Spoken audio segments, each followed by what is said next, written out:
Miscommunication is at the center of confusion over plans for a new Indio Police headquarters. News Channel 3's Jennifer Franco reports tonight on what's to blame for the disconnect and what city leaders say they're doing to make sure it doesn't happen again.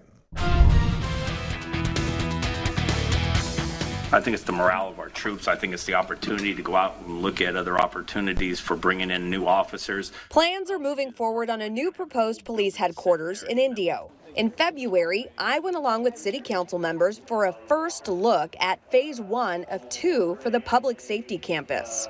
At the time, the developer had a different breakdown for stages of construction. We expect to have phase 2, which is this portion here, turned over for occupancy end of March, early April, and that'll be live for all 3 buildings.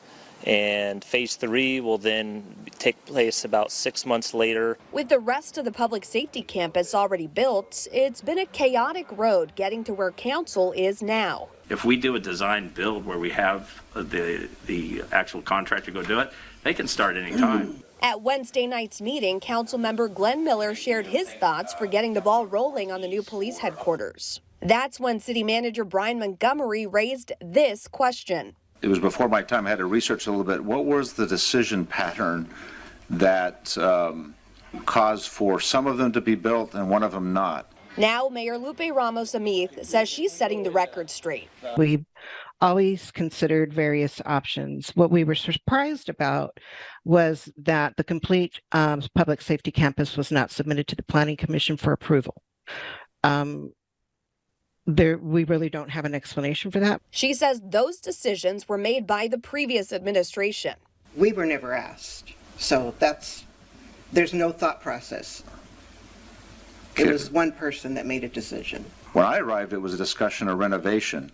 So we kind of have to live with the decision that we didn't put it in the original public safety campus. It wasn't even in the entitlement. The abrupt departure of the former city manager may play a role in the current disconnect. It did put us in a position where we needed to go out and find new leadership without really being prepared to transition to new leadership. The city has policies and procedures that outline the roles of council, administrators, and staff.